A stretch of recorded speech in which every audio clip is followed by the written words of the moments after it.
Hello दोस्तों, आज इस वीडियो में हम एक्सप्लेन करने वाले हैं गर्ल इन द बेसमेंट को, जो कि हाल ही में रिलीज़ हुई है और ये एक सच्ची घटना पे आधारित है। इस मूवी की स्टोरी में एक बाप अपनी बेटी को 20 सालों तक टॉर्चर करता है, फिर रेप करता है और 4 बार प्रेग्नेंट करता है। तो चलिए बिना समय गंवाए इस मूवी के एक्सप्लेनेशन को स्टार्ट करते हैं। मूवी के स्टार्टिंग में हम एक फैमिली को देखते हैं। फैमिली में मॉम डैड का नाम है डॉन और आयरीन और उनकी 2 बेटी एमी और सैरा। गाइस, डॉन एक बहुत ही डोमिनेंट एंड अनकंट्रोलिंग फादर होता है। जब सैरा एक पार्टी में जाने की बात करती है तब डॉन उसे मना कर देता है, जिसके नाराज होकर सैरा अपने कमरे में चली जाती है। थोड़ी देर बाद सैरा छुप के अपने खिड़की से बाहर अपने बॉयफ्रेंड क्रिस्टोफर के साथ चली जाती है। यहाँ डॉन को पता चल जाता है सैरा पार्टी के लिए चली गई है। सैरा क्रिस्टोफर के साथ एक क्वालिटी टाइम स्पेंड करती है। फिर सुबह क्रिस्टोफर उसे घर छोड़ जाता है। सैरा विंडो से ही वापस अपने रूम जाने लगती है तो डॉन उसे रोक लेता है। डॉन सैरा को बहुत डांटता है, तभी वहाँ आयरीन आके उसे बचा लेती है। एमी, सैरा और आयरीन रूम में बैठे बातें कर रहे होते हैं, जहाँ सैरा बताती है वो 18 की होते ही इस घर को छोड़ के चली जाएगी। वो अब और अब्यूजिंग फादर के साथ नहीं रह सकती। ये सब डॉन रूम के बाहर खड़े सुन लेता है, जिसके बाद वो घर के बेसमेंट में जाता है जहाँ सीक्रेट रूम होता है। सैरा ग्रेजुएट हो जाती है, उसकी 18 बर्थडे भी पास होती है। एक दिन आयरीन शॉपिंग के लिए जाती है। सैरा और डॉन घर में अकेले होते हैं, तभी डॉन आकर सैरा को उसके मदद के लिए कहता है। सैरा डॉन की हेल्प करते हुए एक बॉक्स बेसमेंट के उसी सीक्रेट रूम में ले जाती है। डॉन उसे बताता है कि वो रूम वॉर के दिनों में बनाया गया था, जहां लोग बॉम्बिंग से शेल्टर लेते थे। उसके बाद डॉन सैरा को उस विंडोलेस रूम में बंद करके चला जाता है। सैरा अपने डैड को गेट खोलने को कहती है, लेकिन डॉन गेट नहीं खोलता और सैरा वहीं पर कैद हो जाती है। अब सैरा समझ जाती है कि उसके डैड ने उसे कैद कर लिया है और उसके बाद वो उस बॉक्स को खोलती है जो वो नीचे लाई थी। उस बॉक्स में ज़रूरत के सामान होते हैं। उस रूम में एक वेंटिलेशन भी होता है, जिसके सामने जाकर सैरा हेल्प के लिए चिल्लाती है। बाहर खड़ा डॉन जब वो आवाज़ सुनता है तब वो उस वेंटिलेशन के ऊपर एक ब्लैंकेट रख देता है, जिसके वो सीक्रेट रूम पूरी तरह से साउंड प्रूफ हो जाता है। काफ़ी समय तक सैरा घर पर नहीं होती, तब उसकी मॉम बहुत ज़्यादा परेशान होती है। गाइस, मैं बताना चाहूँगा कि उस बेसमेंट के सीक्रेट रूम के बारे में डॉन के अलावा किसी को नहीं पता होता है। उसके बाद हम देखते हैं कि डॉन बिल्कुल टेंशन फ्री वहीं बैठा हुआ होता है। सैरा जिस रूम में कैद हुई थी वो रूम एक पासवर्ड से खुलता था। सैरा पासवर्ड डालने की कोशिश करती है, लेकिन पासवर्ड गलत होता है। इसके बाद करीब 4 दिन बीत जाते हैं और 4 दिन बाद डॉन फिर से उस सीक्रेट रूम में जाता है। तब सैरा डॉन को धक्का देकर वहां से भागने लगती है, लेकिन उस गेट के बाद भी एक और गेट था जो कि पासवर्ड से खुलता था और यहीं पर सैरा फिर से कैद हो जाती है। डॉन उसे घसीटते हुए अंदर जाता है और बोलता है कि ये उसकी डिसरिस्पेक्ट की सजा है। वो तब तक उसे कैद रखेगा जब तक सैरा रिस्पेक्टफुली बिहेव करना न सीख जाए। डॉन न सिर्फ अपनी बेटी को टॉर्चर करता है, बल्कि वो दरिंदा उसका रेप भी करता है। अब आयरीन सब तरफ से निराश एक मिसिंग रिपोर्ट दर्ज करती है और पुलिस घर पर आती है, लेकिन डॉन बड़ी चालाकी से बताता है कि सैरा मिसिंग नहीं है, बल्कि अपने मर्जी से भाग गई है। पुलिस क्रिस्टोफर से भी पूछताछ करती है, जिससे परेशान होकर क्रिस्टोफर उनके घर पर जाता है, लेकिन डॉन उसे भी मैनिपुलेट करता है और बताता है सैरा स्टीव नाम के लड़के के साथ फ्लोरिडा भाग गई है। ये सुन के क्रिस्टोफर अपसेट होकर वहां से चला जाता है। सैरा को उस कमरे में बंद 21 दिन हो जाते हैं और वो 18 साल की भी हो जाती है। तब डॉन सैरा के पास केक और कैंडल लाता है और डॉन सैरा को कैंडल बुझाने को कहता है।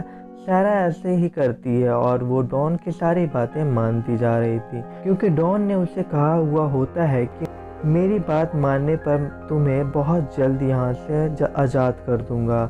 डॉन सैरा को एक कॉस्ट्यूम पहनने के लिए देता है। फिर डॉन सैरा को कहता है, फिर तुम अपनी एक विश बताओ, मैं उसे पूरा करूँगा। जिस पर सैरा कहती है, मेरा विश ये है, मैं यहाँ से आज़ादी चाहती हूँ, मैं इस जगह से निकलना चाहती हूँ। जिस पर डॉन कहता है कि इस बात के लिए तो काफ़ी टाइम है। तब सैरा कहती है, मुझे एक टीवी और एक घड़ी चाहिए। यहाँ पर डॉन एक बार फिर से सैरा का रेप करता है। अगले दिन डॉन सैरा को घड़ी और टीवी भी ला देता है। फिर सैरा फूड किंग की मदद से अपना हथियार बना लेती है और डॉन को अपने करीब आने को कहती है। लेकिन डॉन सैरा की इरादे समझ चुका था कि वो क्या चाहती है, जिसकी वजह से वो सैरा को इतना पीटता है कि इसके हाथ भी टूट जाता है। ऐसा करते करते 1 साल गुजर जाता है। हम देखते हैं सैरा को जो कि प्रेग्नेंट है। तभी सैरा को पेन होने लगता है। तभी बेबी गर्ल की बर्थ होती है। सैरा उसका नाम मैरी रखती है। सैरा की बेटी को देखकर डॉन खुश नहीं होता। इसके बाद 4 साल गुजर जाते हैं और सैरा की मदद उसे काफ़ी मिस करती है और सैरा एक बार फिर से प्रेग्नेंट होती है। डॉन अपने वाइफ को बताता है मेरा प्रमोशन हो गया है। इस पर सैरा की मदर कहती है हमें एक प्रोफेशनल डिटेक्टिव को हायर कर लेना चाहिए जो कि सैरा को ढूंढे। इस बात पर डॉन साफ इनकार करके वहाँ से चला जाता है। दूसरी तरफ यहाँ 4 साल बाद मैरी थोड़ी बड़ी हो गई है और सैरा फिर से प्रेग्नेंट है। डॉन ने उस बेसमेंट में काफ़ी ज़रूरतमंद चीज़ों का भी इंतज़ाम कर दिया है। डॉन ने जो टीवी दिया था उसे देखकर सैरा और मैरी बहुत खुश होते हैं। फिर से कुछ महीनों बाद सैरा एक लड़के को जन्म देती है जिसका नाम वो माइक रखती है। काफ़ी सालों बाद एक बार फिर से क्रिस्टोफर सैरा के घर आता है और यहाँ पर वो सैरा की बहन एमी से मिलता है। यहाँ क्रिस्टोफर एमी से कहता है डॉन ने उसे बताया है सैरा अपने बचपन के दोस्त के साथ भाग गई है। ये सुनकर एमी पूरी तरह से शॉक्ड हो जाती है क्योंकि ये बिल्कुल झूठ था। फिर एमी क्रिस्टोफर से कहती है कि डैड ने सैरा को कहीं छुपा रखा है, लेकिन मुझे कभी कभी ऐसा भी लगता है कि सैरा ने कहीं दूसरे शहर में जाकर अपनी ज़िंदगी बसा ली है क्योंकि सैरा हमेशा से ऐसा चाहती थी। इसके बाद हमें सैरा को दिखाया जाता है जो फिर से प्रेग्नेंट थी। इधर एमी अपने क्रिस्टोफर के बीच हुई बातों के बारे में अपने माँ को बताती है जिससे उसकी माँ डॉन पर गुस्सा करती है और अब एमी को अपने डैड पर शक होने लगता है। फिर डॉन जब सोफे से उठता है तब बेसमेंट की की वहीं गिर जाती है और एमी उस की को उठाकर बेसमेंट पर जाती है।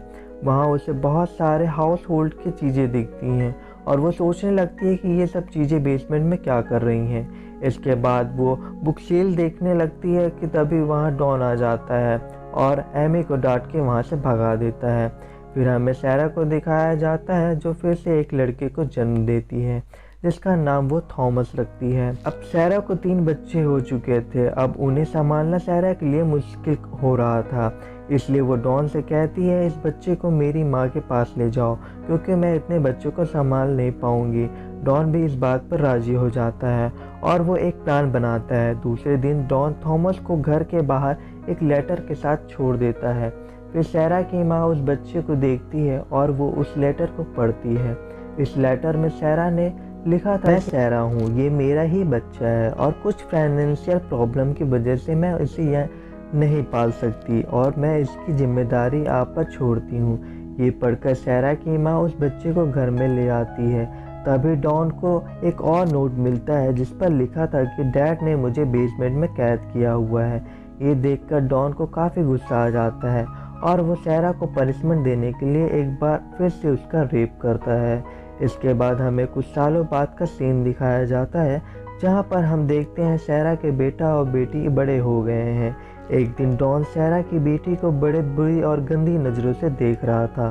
सैरा डॉन के बुरे इरादे समझ चुकी थी। वो जानती थी कि डॉन की गंदी नज़र अब उसकी बेटी पर है।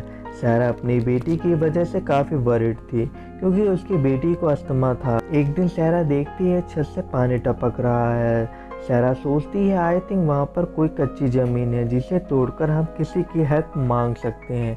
सैरा उस जगह पर सुराख कर देती है। रात में उस सुराख से लाइट बाहर करती है तब उस लाइट को एक आदमी देख लेता है, लेकिन बदकिस्मती से जाकर वो ये बात डॉन को बता देता है कि तुम्हारे बेसमेंट के सुराख से लाइट आ रही है। ये सब सुनकर डॉन को सैरा के ऊपर काफ़ी गुस्सा आता है, इसलिए वो जाकर सैरा को बहुत बुरा मारता है। वो सैरा को इतना बुरा मारता है कि जिसकी वजह से उसका मिसकैरेज हो जाता है। सैरा का बच्चा मर जाता है और डॉन उसके मरे हुए बच्चे को दफनाता है।